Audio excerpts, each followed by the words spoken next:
Untuk pengetahuan anda semua, pekerja adalah salah satu sumber yang penting dalam perindustrian. Tidak kiralah dalam apa jua segala sektor. Ia kerana pengurusan sumber manusia adalah sangat istimewa berbanding sumber-sumber yang lain.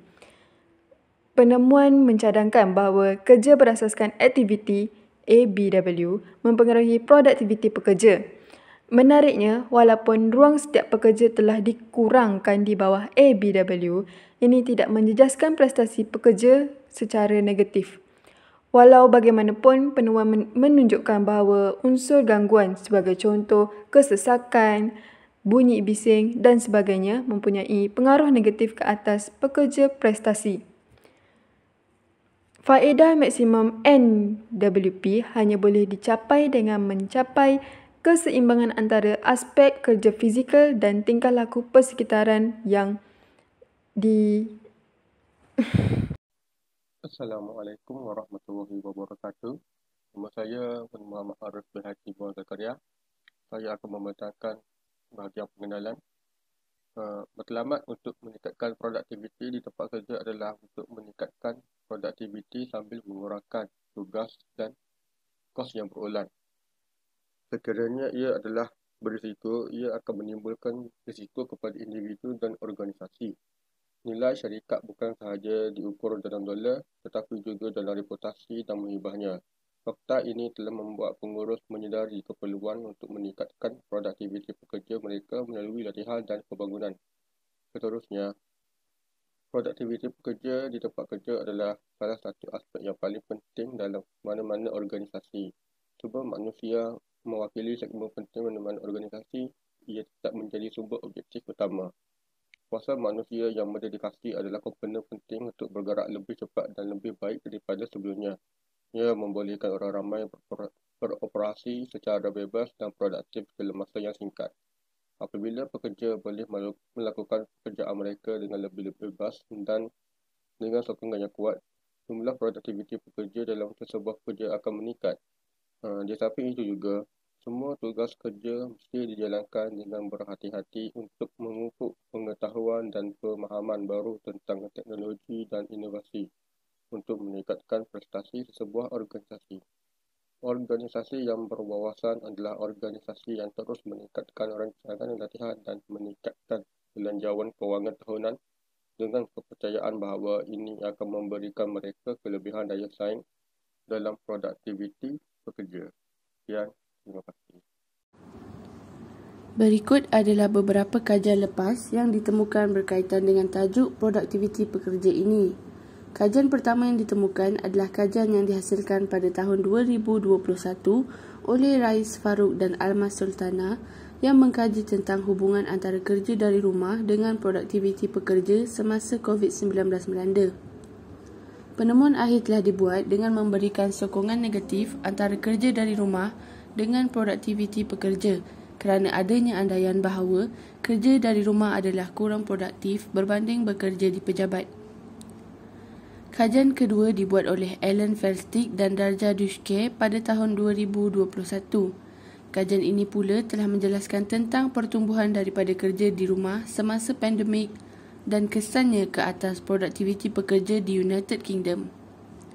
Pekerja telah mendakwa bahawa produktiviti mereka tidak terjejas dan menambah kenyataan dengan menyatakan bahawa mereka dapat menyelesaikan banyak perkara semasa bekerja di rumah pada Jun 2020 dan laporan masih menunjukkan peningkatan sehingga September 2020.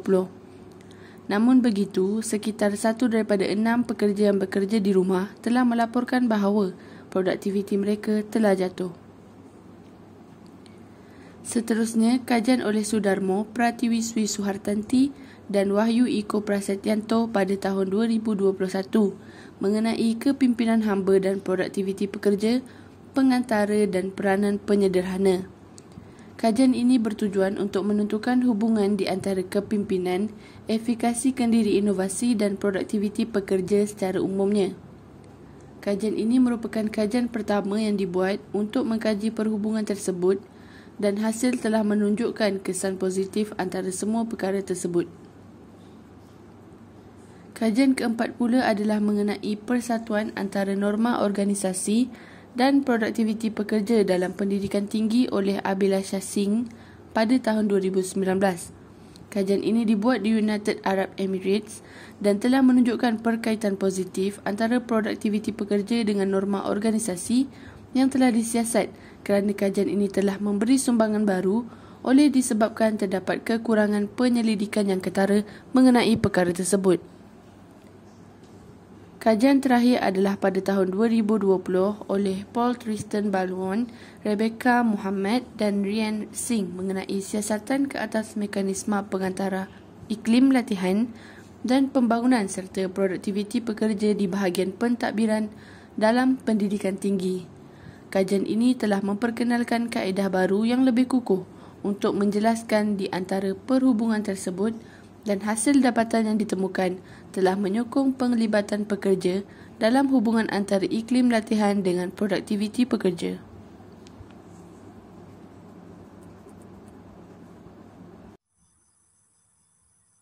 Tidak dinafikan bahawasanya produktiviti pekerja adalah sangat penting bagi memastikan sama ada sesebuah organisasi atau syarikat itu memiliki imej yang baik atau sebaliknya. Jadi di sini saya akan mengutarakan beberapa cara atau langkah untuk meningkatkan produktiviti pekerja. Yang pertama adalah memotivasikan pekerja. Tidak dinafikan terdapat pekerja yang suka dan setuju dengan pekerjaan yang mereka telah laksanakan, tapi tidak mustahil juga ada pekerja yang sebenarnya tidak selesa ataupun boleh dikatakan membenci pekerjaan yang telah dilaksanakan. Jadi dalam konteks ini, perasaan suka ataupun tidak ini dilihat dipengaruhi oleh emosi atau perasaan semasa mereka bekerja. Jadi saya menyatakan di sini, motivasi pekerja boleh ditingkatkan melalui sistem prestasi pekerja.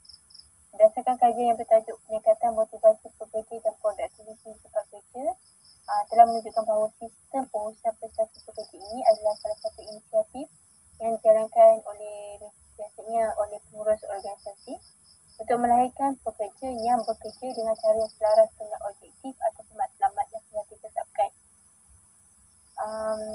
Dan hal ini tidak dinafikan akan menghasilkan produktiviti yang terbaik. Sistem prestasi pekerja ini akan melahirkan pekerja yang sentiasa berusaha untuk tingkatkan kebolehan diri dari semasa ke semasa, kerana mereka tahu setiap peningkatan atau pekerjaan yang mereka lakukan dalam organisasi akan mendapat penghargaan seperti ganjaran berbentuk tunai, voucher ataupun barang-barangan kepada pekerja yang menunjukkan prestasi yang baik. Jadi oleh yang demikian, pengurus organisasi jelaslah perlu memotivasikan pekerja untuk meningkatkan produktiviti pekerja dalam organisasi. Cara atau langkah untuk meningkatkan produktiviti pekerja yang kedua yang boleh saya utarakan adalah menyediakan kemudahan teknologi. Umum mengetahui bahawa teknologi adalah salah satu wadah yang tak asing lagi dalam dunia digital ini. Jadi sebagai pengurus organisasi tidaklah boleh ketinggalan untuk menyediakan kemudahan teknologi terkini bagi kegunaan pekerja, kerana ini adalah salah satu usaha untuk meningkatkan produktiviti pekerja dalam mencapai matlamat organisasi yang telah ditetapkan. Hal ini dikatakan demikian kerana penggunaan teknologi akan melancarkan segala urusan kerja dan semuanya boleh dilakukan di negara. Sebagai contoh yang boleh saya utarakan, pekerja mencari maklumat secara globalisasi tanpa sepadan untuk mencari idea-idea atau sumber-sumber maklumat bagi meningkatkan produktiviti pekerja. Dengan kelancaran seperti ini, tidak mustahil akan memberikan kepercayaan kepada syarikat-syarikat lain untuk memberikan kerjasama, kerana mereka tahu organisasi tersebut merupakan organisasi yang produktif dan sentiasa mengikut perkembangan semasa dengan menggunakan kemudahan teknologi. Jadi jelaslah bahawa penyediaan kemudahan teknologi juga menjadi satu langkah yang perlu diimplementasikan untuk meningkatkan produktiviti pekerja.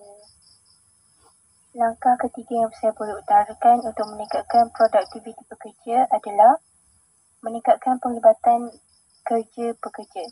Penglibatan pekerja menggambarkan komitmen dan penglibatan pekerja terhadap kerjanya yang bertujuan untuk mencapai matlamat organisasi.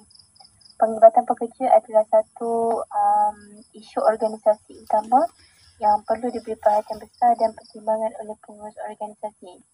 Hal ini kerana pekerja yang terlibat dan bermotivasi tinggi mencerminkan nilai trust organisasi sekaligus memperkukuh produktiviti pekerja dan hasil produk atau perkhidmatan yang dikeluarkan. Pengurus organisasi perlu menjalankan tinjauan yang kerap dari semasa ke semasa untuk mengetahui tahap penglibatan pekerja-pekerja sekaligus memastikan pekerja ini mendapat kepuasan terhadap kesetiaan kerja sekaligus mereka mampu meningkatkan produktiviti kerja masing-masing. Cara meningkatkan produktiviti pekerja keempat yang boleh saya utarakan adalah membentuk rangka kerja yang efisien. Rangka kerja adalah perancangan perjalanan segala aktiviti yang dilakukan ataupun yang bakal dilaksanakan dalam sesebuah organisasi. Dan biasanya perkara ini akan merangkumi semua aktiviti daripada fasa permulaan, perancangan, pelaksanaan, kawalan.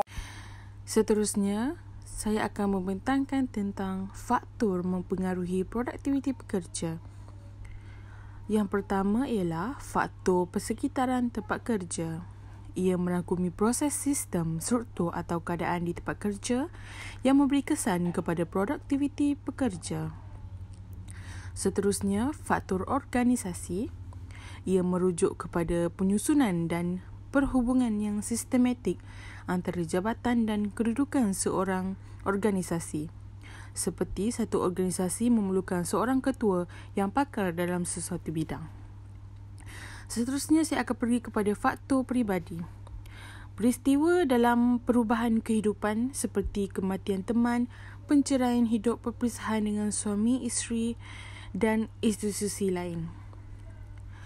Kebiasaannya, faktor peribadi ini berlaku di dalam rumah, seterusnya dibawa kepada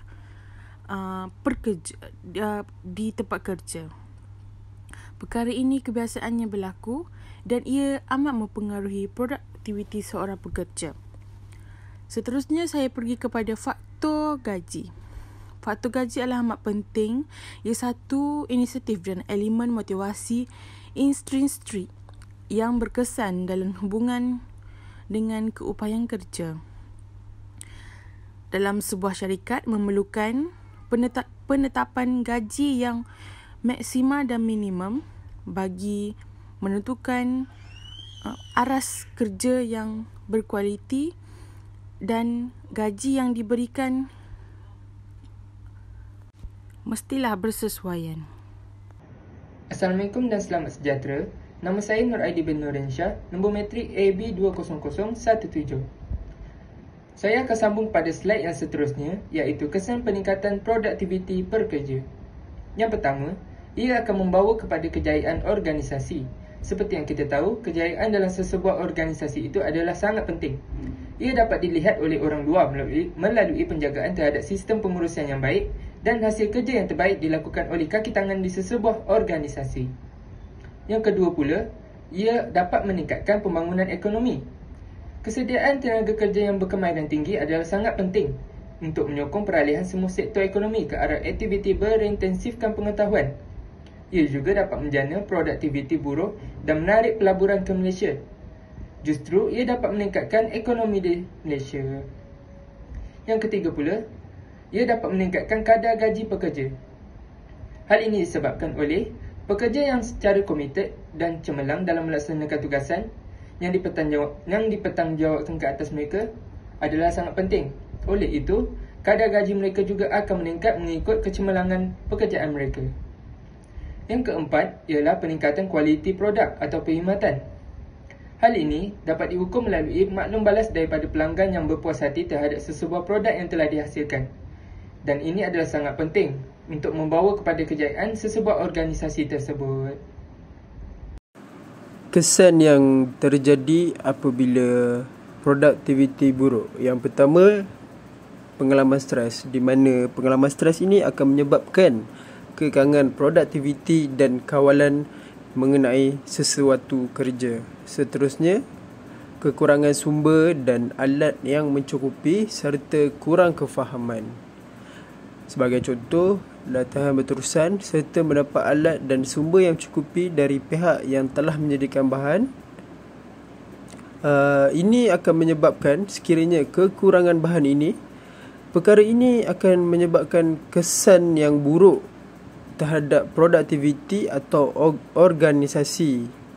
Juga akan menjejaskan keadaan sekeliling kerana kekurangan sumber dan alat yang mencukupi, dan ianya akan menyebabkan kurang kefahaman antara pihak dalam organisasi. Seterusnya, gaji yang rendah. Gaji yang rendah merupakan ganjaran kewangan yang merupakan perkara yang sangat penting dalam menentukan gaya hidup seseorang dan sering dikaitkan dengan punca merudumnya produktiviti kerja.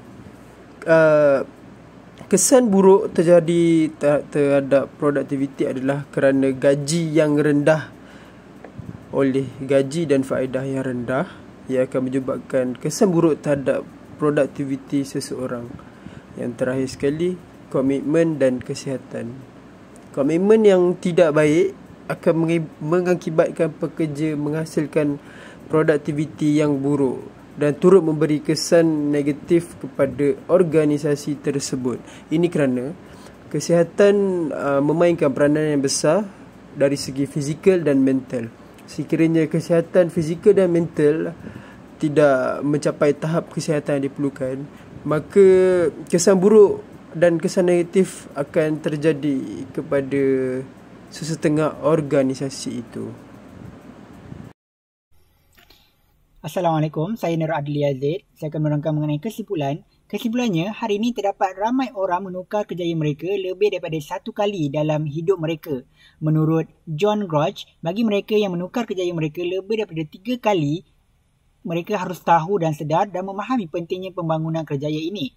Oleh itu, pembangunan kerjaya ialah pendekatan formal yang digunakan oleh organisasi untuk membantu orang ramai memperoleh kemahiran dan pengalaman yang diperlukan untuk melaksanakan pekerjaan semasa dan masa hadapan. Menurut Rawani Modi, taman pula, proses pembangunan kerjaya ialah meneroka kemahiran anda dan apakah kekuatan dan kelemahan anda. Pembangunan kerjaya juga adalah seperti pelan yang anda reka sendiri untuk membantu anda lebih awal melalui kerjaya anda.